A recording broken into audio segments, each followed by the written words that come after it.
Teori model adaptasi Sister Calista Roy, latar belakang hingga pengaplikasiannya.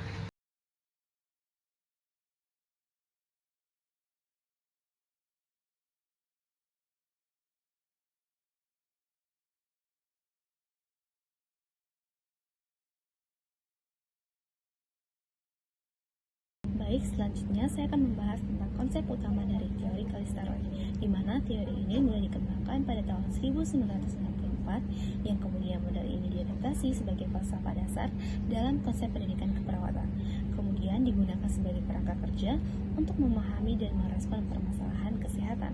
Lalu konsep manusia sebagai konsep kesatuan biopsikososial, di mana Roy meyakini bahwa manusia adalah kesatuan biopsikososial yang utuh, di mana menghubungkan antara kompleks antara biologis, psikologis, dan sosial dalam kesehatan dan penyakit. Tantangan kompleks dalam kehidupan.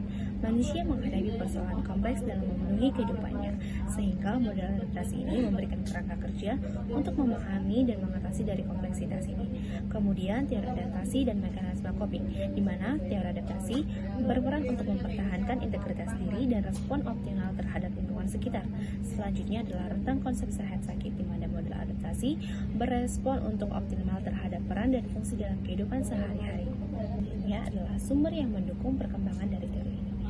Teori ini didasarkan pada teori adaptasi Haldison yang menghubungkan antara respon adaptif dengan stimulus dan tingkat dari adaptasi, di mana di sini diterapkan dalam keperawatan, riset, dan pendidikan. Pengembangannya melibatkan dari 1.500 mahasiswa dan dukungan pemerintah di United States Amerika untuk mempersiapkan 100.000 perawat untuk menggunakan teori ini. Baik, selanjutnya adalah pandangan metaparadigma. Dalam teori Calista Roy, diidentifikasi ada 4 elemen utama, yaitu manusia, konsep sistem, konsep adaptasi lingkungan, dan keperawatan.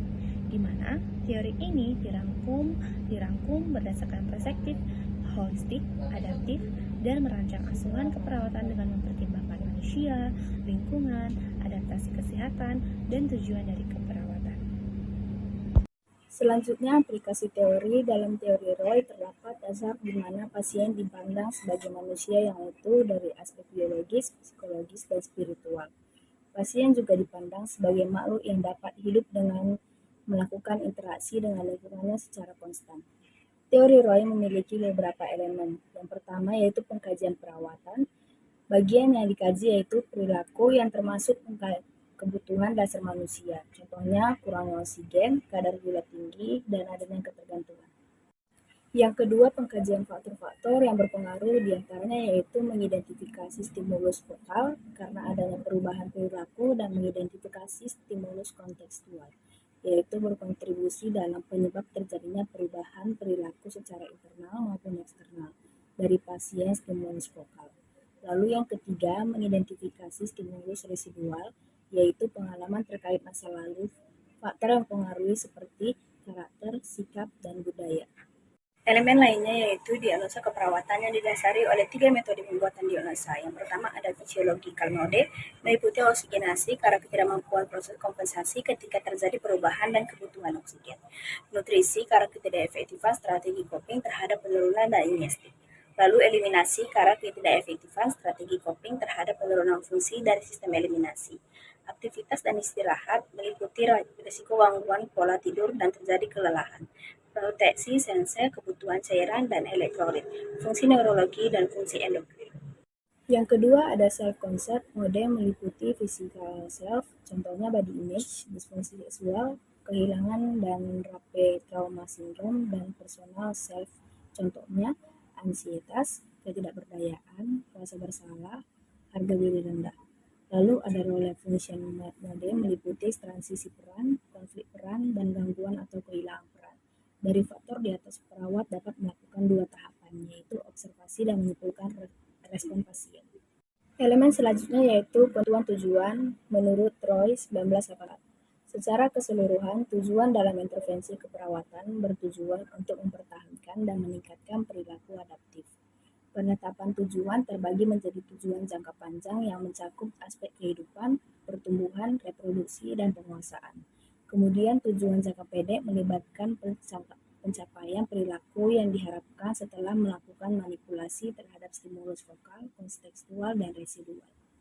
Elemen selanjutnya yaitu intervensi yang dilakukan dengan tujuan untuk mengubah atau memanipulasi stimulus vokal, kontekstual, dan residual.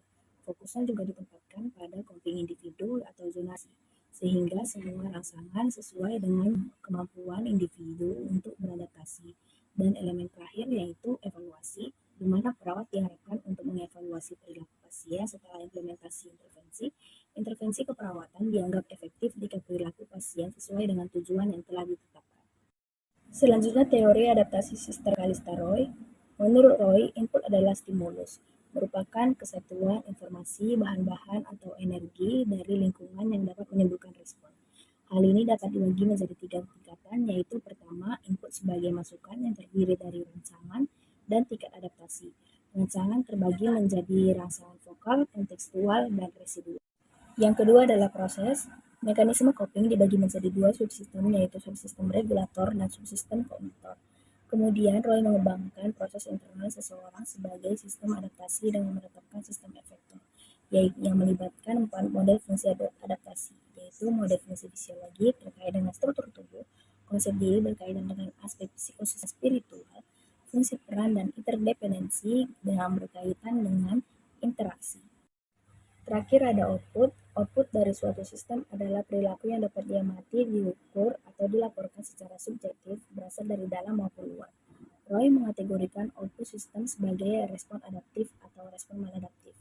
Tingkat adaptasi seseorang sebagai sistem adaptasi dipengaruhi oleh perkembangan individu dan penggunaan mekanisme coping. Pemanfaatan mekanisme coping secara maksimal dapat mengembangkan tingkat adaptasi dan memperluas rentang stimulus untuk merespons secara positif. Berikut adalah referensi yang kelompok kami gunakan.